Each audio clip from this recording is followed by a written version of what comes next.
నమస్కారం. భారతీయ సంస్కృతిలో ఒక దివ్యమైన స్థానాన్ని పొందిన జ్ఞాన స్రవంతి అయిన మహాభారత గాథలోకి మీకు స్వాగతం.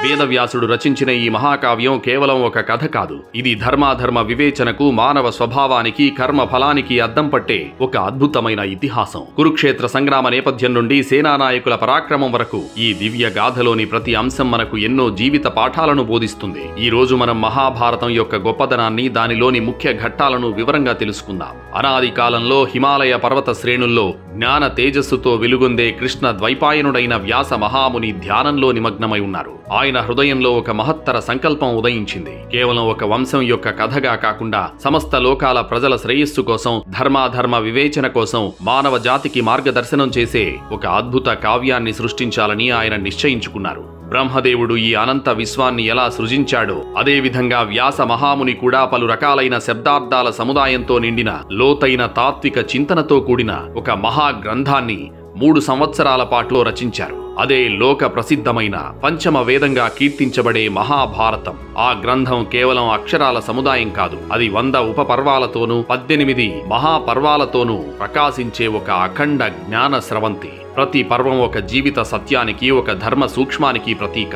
చెరుకుగడలో కనుపులున్నట్లే ఈ మహాకావ్యంలో పర్వాలు, ఉపపర్వాలు ఒకదానికొకటి అనుసంధానమై కథకు ఒక పటిష్టమైన, సమగ్రమైన రూపాన్ని ఇచ్చాయి. ప్రతి పర్వం ఒక కనుపులా, ఒక భాగంలా జ్ఞానపు తీపిని, జీవిత పాఠాలను అందిస్తుంది. సముద్రంలో లెక్కలేనన్ని ద్వీపాలున్నట్లే ఈ కావ్యంలో అనంతమైన కథలు, ఉపకథలు, నీతులు, ధర్మాలు, ఆచారాలు, శాస్త్రాలు, మానవ స్వభావ చిత్రణలు నిక్షిప్తమై ఉన్నాయి. జంబూద్వీపం, భరతఖండం వంటి భూభాగాల ప్రస్తావనలు, గరుడులు, గంధర్వులు, యక్షులు, రాక్షసులు, కిన్నరులు, కింపురుషులు వంటి దేవయోని విశేషాలు ఈ కథకు విశ్వవ్యాప్తతను కల్పించాయి. ఇది కేవలం ఒక రాజవంశం యొక్క చరిత్ర కాదు, సమస్త సృష్టి యొక్క ధర్మ స్వరూపాన్ని ఆవిష్కరించే ఒక బృహత్ కావ్యం. తన అద్భుత సృష్టిని కేవలం భూలోకానికే పరిమితం చేయకుండా సర్వలోకాలకు చేర్చాలని వ్యాసుడు సంకల్పించారు. మానవాళికి మాత్రమే కాకుండా దేవతలు, పితృదేవతలు, గంధర్వులు, యక్షులు, రాక్షసులు, సర్పాలు, ఇలా సకల జీవరాశులకు ఈ దివ్య జ్ఞానం అందాలని ఆయన ఆకాంక్షించారు.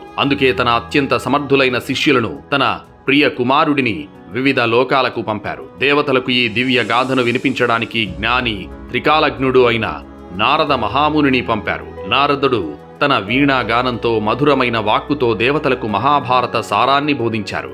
వారికి ధర్మ మార్గం యొక్క గొప్పదనాన్ని తెలియజేశారు. పితృదేవతలకు ఈ పవిత్ర కథను వినిపించడానికి తపస్శాలి అయిన అసితుడైన దేవల మునిని నియమించారు. పితృదేవతలు తమ సంతతికి ధర్మ మార్గం సుగమం కావాలని ఆశిస్తారు. వారికి ఈ కథ మోక్ష మార్గం చూపింది.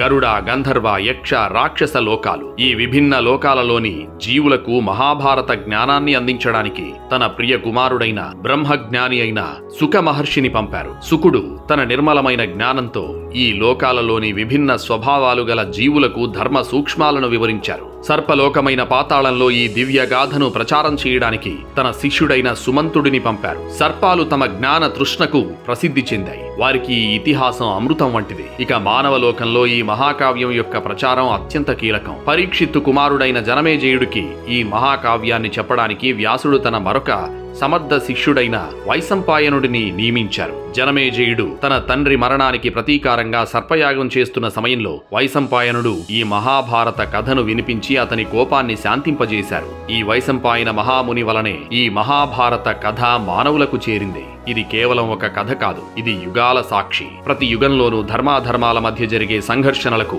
ఇది ఒక నిదర్శనం. కృత యుగాంతంలో దేవతలకు, రాక్షసులకు జరిగిన భయంకర యుద్ధం, త్రేతాయుగాంతంలో రాముడికి, రావణుడికి మధ్య జరిగిన మహా సంగ్రామం వలనే ద్వాపరయుగం చివర పాండవులకు, కౌరవులకు మధ్య ఒక భయంకరమైన యుద్ధం జరిగింది. ఈ యుద్ధం జయ కావ్యంగా వ్యాసుడిచే రచింపబడింది. ఈ కావ్యం కాలాతీతమైన ధర్మాన్ని, కర్మఫలాన్ని, మానవ స్వభావాన్ని ఆవిష్కరిస్తుంది.